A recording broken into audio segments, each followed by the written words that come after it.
About a year ago, actually almost exactly a year ago, I made a video about obscure mechanics in Paper Mario: The Thousand-Year Door. And there are a bunch more of them than what I could fit in the video, and there are just a bunch of new ones I've learned since then. So let's take a look at some more of them. By the way, since the remake actually exists as of this episode, all of the mechanics I mentioned will be present in both versions of the game until we get to the version exclusive category. The existence of a remake makes it very easy for us to tell what obscure mechanics are actually intended mechanics instead of random oversights. So let's begin.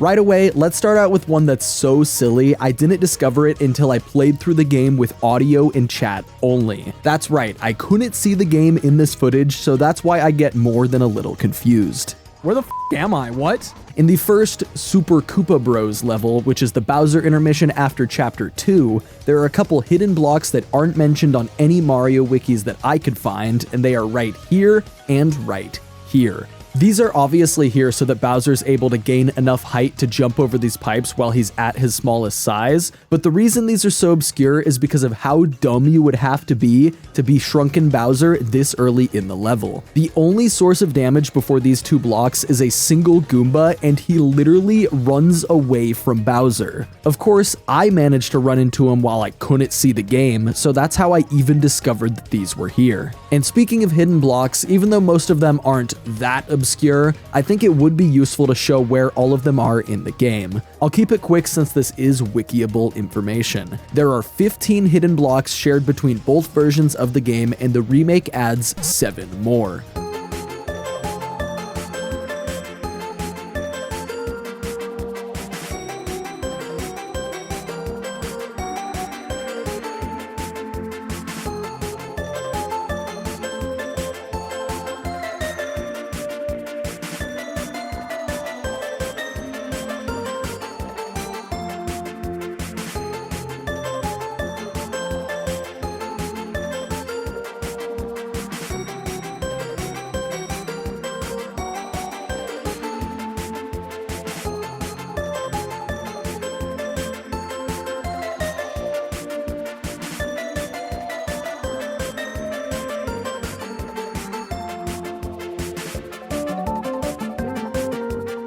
A little fun fact about this selection of blocks is that there is a hidden block available in every chapter except for Chapter 1. The Pretty Lucky in Rogueport Sewers is accessible during the prologue, so this still does not count. And in a similar vein, I might as well show off probably the most hidden room in the whole game. If you use Flurry on this wall on the back of the Trouble Center in East Rogueport, there's actually a fake wall that can be blown away to reveal a door. Inside this door is Goose, the guy who runs the Trouble Center. Yes, that's actually his name. You can't obtain anything interesting from doing this, but it's still a neat little secret. Here's a very random one that I didn't even consider to be obscure until I did it on stream once and a bunch of people went, "Wait, WTF, you could do that?" The Fallen Pillar underground in Rogueport is obviously intended to be blown up by Bobbery since it has a giant crack in it just like all the other walls that you can blow up with him, but did you know that you can actually get past this pillar before obtaining Bobbery? Once you have tube mode, you're able to roll up into Blunt Mario and squeeze right underneath the pillar. Realistically, this does not matter that much because it only gives you access to this shortcut like one chapter earlier, but hey, it's a mechanic that is kind of obscure.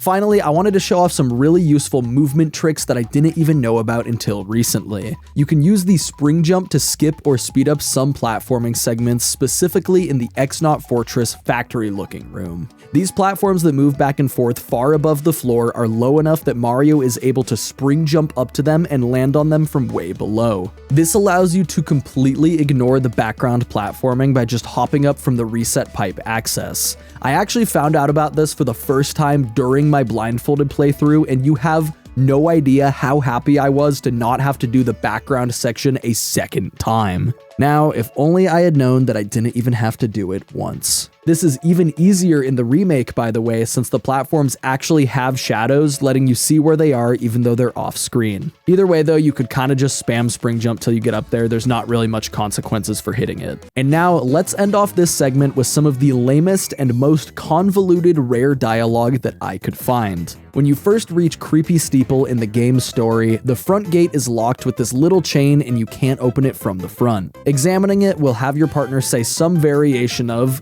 weak, it won't open. You can, of course, unlock this gate from the back after using tube mode to get through the wall. If for some reason you never opened this gate and instead used tube mode every single time you enter and leave Creepy Steeple, you're able to come back to this gate with Vivian, Bobbery, and Miss Mouse to examine it with them. The first word of each line is customized to which partner you have, and then they'll follow it with a stale, it won't open. It makes sense that they have some sort of canned response for a scenario like this because nobody is likely to encounter it, but they also don't want an awkward scenario where a character has no dialogue written, so boom, fixed.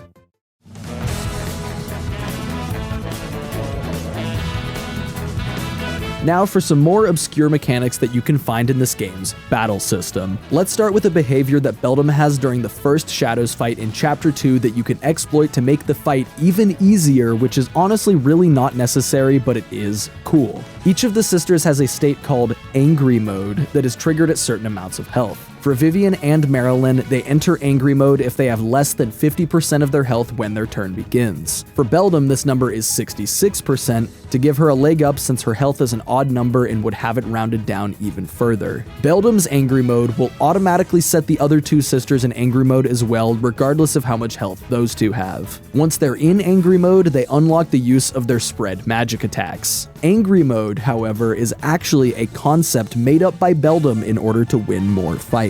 As long as Beldam never begins a turn with 5 or less HP, she will die before she enters Angry Mode. Even at this point in the game, it is very easy to kill her in a single turn with ranked up Goombella and or Power Bounce. This prevents her from triggering the other two to enter Angry Mode and actually prevents them from entering Angry Mode at all. Even if you knock them below 50% health, they can only enter Angry Mode after Beldam's dialogue, which she can't say if she's fucking dead. So TLDR, you can quick kill Beldam to prevent the Shadow Sisters from ever using their magic attacks, making an easy boss fight even easier. Next, let's look at an enemy immunity that is more obscure to players of the original than the remake, but is still present in both games. Many different elemental enemies in the game will absorb their respective element when attacked with it, healing them for how much they would have been damaged. For example, Dark Puffs and Rough Puffs absorb Thunderbolts and Rages, Ice Puffs and Frost Piranhas absorb Ice Storms, etc., etc. Embers, Lava Bubbles, and Phantom Embers can, of course, absorb fire attacks. When they do though, they won't just be healed, but they will also spawn an extra copy of themselves. This can be triggered by each Ember in battle, so if you're against a couple of them and use a spread fire move, you will double your opposition. There's only 3 fire attacks in the game: Fire Drive, Fiery Jinx, and the Fire Flower item, so you're pretty unlikely to be silly enough to use one against the fire enemies. Fun fact, you can also confuse these enemies and have them duplicate each other with their own fire attacks, but why exactly would you do that? This behavior references the embers from the original Paper Mario that would divide when hit by any attack. This is mentioned in the tattle for them in Paper Mario, but not in Thousand Year Door. Until the remake, that is. Goombella's tattles were changed to hint at this behavior. I particularly like the Lava Bubble one, stating that if you attack it with fire, you'll wish you jumped on it instead. Okay, now let's bang out some essentials. A lot of people know about these, but for those who don't, check out these really rare stage events that can happen once you have the maximum ranked stage in the game. You have to be over level 30 to get these, and they're pretty rare even after you get there. Another thing that's pretty well known, especially since I've shown it in multiple challenge runs before, but still worth sharing because it's so useful. Cortez's weapons in his final phase can be temporarily killed if you take down their 4 health each, but they will respawn with full health 2 turns later. Flurry's Gale Force is the only way to permanently remove them from battle and makes this phase a complete joke. Again, a lot of people watching this probably know this since it's pretty high up on the TTYD iceberg, but every time I show it, I get at least one comment or live chat saying that they didn't know you could do that, so this one is for those people. And now for a follow-up bit of information to a mechanic I mentioned in the last video. Vivian and Flurry are still indeed immune to earthquake-style attacks such as the item itself, or the stomps from Gloomtail or Magnus Von Grapple. I said in the last video that Vivian does not have this earthquake immunity when you're fighting against her, and this is also still true, but what I didn't know is that this is also true for Flurry. You're able to fight against Flurry 2 times, technically, once during the second Dupless battle in Chapter 4, and also during the Three Shadows fight in Chapter 8, where Dupless can transform into Flurry. In both of these instances, Flurry takes damage from an earthquake despite normally being immune to it. Okay, now here's an obscure mechanic that I literally just discovered while recording some footage for this video. During Hooktail's second phase, the game uses a unique battle camera that's more zoomed out since Mario, his partner, and Hooktail are all down in the audience area. Because of this, you're able to see exactly what Sweet Treat looks like behind the curtains at the top of the screen. All of the crystal stars float back and forth and spawn the icons. Since this camera is so zoomed out, you can see the icons pop in, and this actually makes the move slightly easier. This works exactly the same between both versions, and the extra funny part about this is that you can only ever use one Sweet Treat during this phase. You're not able to gain any star power because the audience is gone, so you can only bring in a single star power for a single Sweet Treat. After you use it, you can't recover it for the rest of the fight, but hey, at least that one Sweet Treat will be the easiest one of your life, I guess? And now let's end off this category with one that's so niche that it's not really useful, but could technically have some sort of purpose and some weird strategy. When present in the audience, there is a chance that Crazy Daisies can sing and put the audience surrounding them to sleep. They'll stay asleep for several turns, and this can actually be a big problem because it prevents every sleeping audience member from giving you star power. However, there is one way to wake them up instantly, and that's by using Quake Hammer. No matter how well you time the action command, it will immediately wake the entire audience up. I tried using other similar moves like Earth Tremor, Stampede, and Bomb attacks, but Quake Hammer is the only thing that can wake the audience.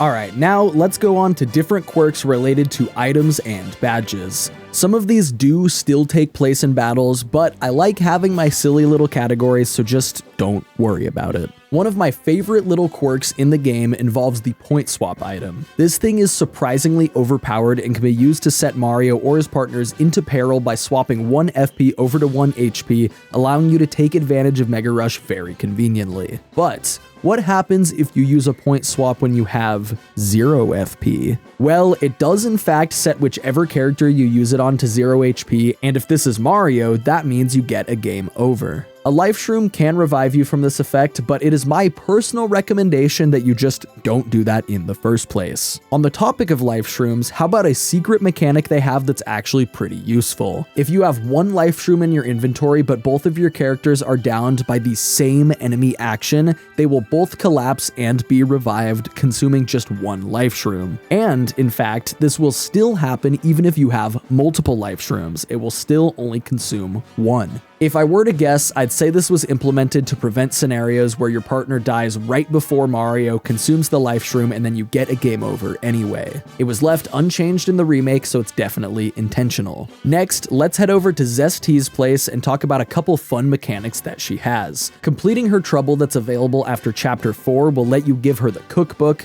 allowing her to use 2 items instead of just 1 per recipe. Giving her this cookbook also unlocks a few new recipes using single items, but all of them are just alternatives to other items that worked before you gave her the cookbook. The cookbook allows dried shrooms and poison shrooms to be cooked into shroom fries, horsetails, snow bunnies, and dried bouquets into spicy soups, and hot sauce on its own to be turned into tasty tonics. Out of all of these, turning a dried shroom into a shroom fry seems to be the only actual useful one, as all of these items are much more valuable or hard to come by than the standard recipes for them. A much more fun thing you can do with cooking in this game is to cook a mystery box. There's a 50% chance that it yields a mistake, but besides that, it's actually able to turn into a huge range of items, including some recipes that are pretty difficult to obtain normally. A great example of this is the Zest Tea, not to be confused with Zest Tea, which normally requires either a golden leaf or a maple syrup mixed with a jam and jelly. Mystery boxes can be bought from the Great Tree Shop or the Excess Express Shop for just 3 coins, so there actually is some potential to make money from doing this. Since it's luck dependent, there are still definitely better ways though.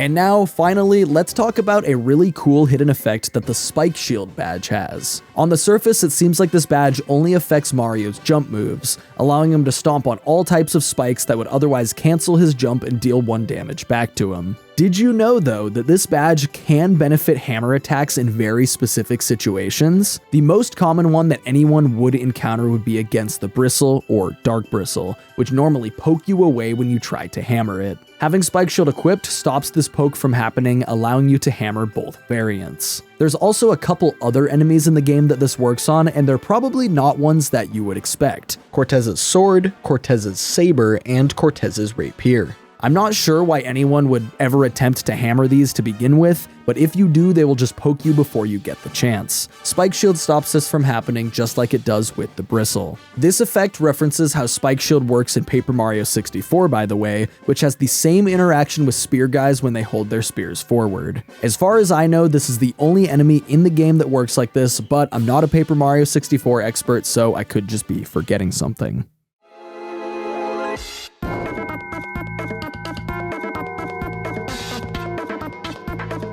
And now for the segment that has pretty much all of my favorite mechanics in this whole video, the GameCube exclusive category. During the making of this video, I found a lot of really weird, quirky stuff that I cross-referenced with the remake and found to be removed. I'm gonna include some glitches here also, but only ones that are so easy to do that any person watching this could see it and instantly replicate it. Let's start with one that's so stupid to test that I had to crowdsource footage for it. To witness this mechanic, you have to be in Chapter 7 of the story, and you can't have grabbed this particular keycard yet. This is the room where the floor is all shocky, but there's a snake block safe zone that you have to slowly follow around the room. Once you obtain the keycard, the shocky floor shuts off and will never turn back on again. In the original game, you might notice that if you mess up and get shocked, the platform will speed up and keep moving down its path as you fly up and respawn at the start. This faster snake will disappear as soon as you step back on the first tile, restarting the puzzle, but there is a way to ride the faster snake. If at any point while on the platform you mount or dismount Yoshi or hover with Yoshi, the platform will think that you fell off and it will speed up. If you're still on, you can follow the exact same path as usual to the end, although it is pretty fast and especially difficult if you don't use Yoshi speed. In the remake, this simply doesn't happen. Yoshi has no effect on the speed of the platform. My closest save file on the remake had just completed Chapter 2, meaning I had probably like 10 plus hours of gameplay just to test this one mechanic. So I turned to my Discord server and asked if anybody was able to test this without spending most of a day playing the game for a 15-second clip.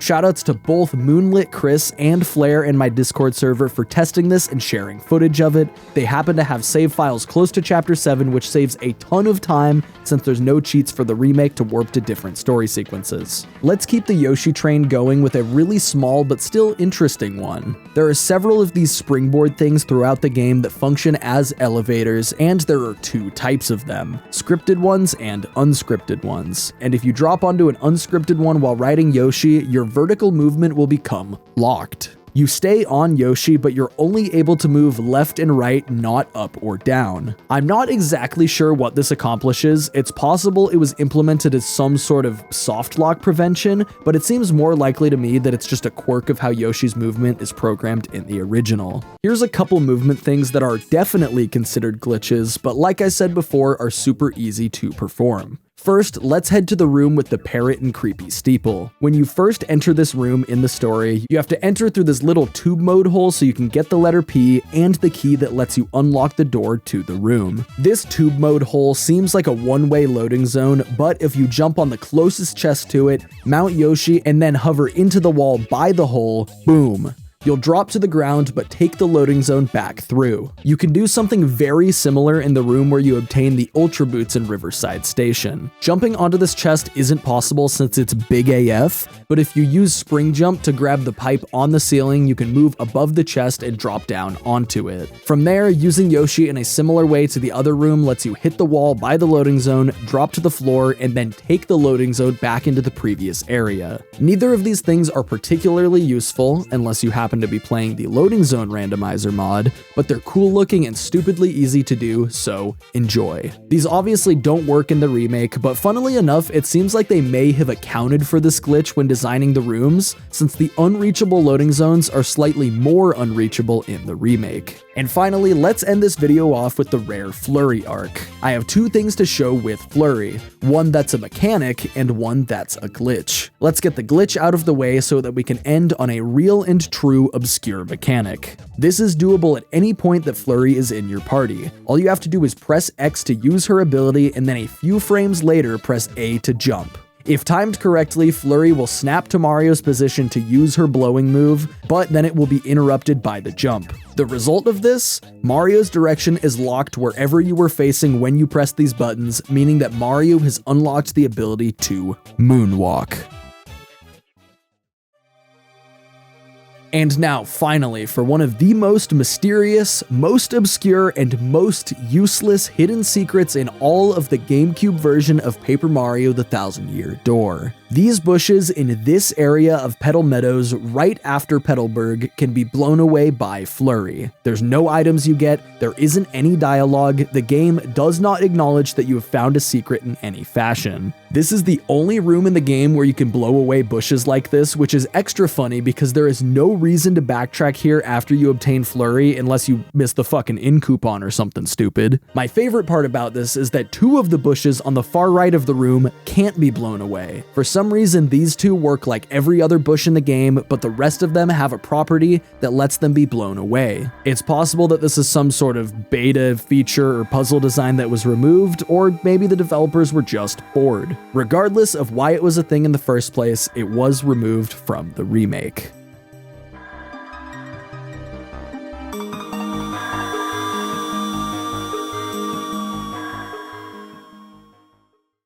Welp, that pretty much exhausts the list of obscure mechanics I've been collecting since the last video. I'm sure there's at least another video's worth of obscure mechanics in Thousand Year Door, but I don't know them yet, so who knows when you'll get more. In the meantime though, I just wanted to thank you guys so much for watching all the way through this video. These obscure mechanics videos are so much fun because it gives even veteran players something new to learn about whichever game I happen to be covering. And speaking of, there's gonna be a follow-up to the Super Paper Mario obscure mechanics video in the near future as well, so make sure you get subscribed if that's something you're interested in. Huge shoutouts as always to the legion of Bringle members. You guys help keep this channel going and I'm super grateful for it. I hope to see everybody watching this in the next video, so take care of yourselves and have a good day.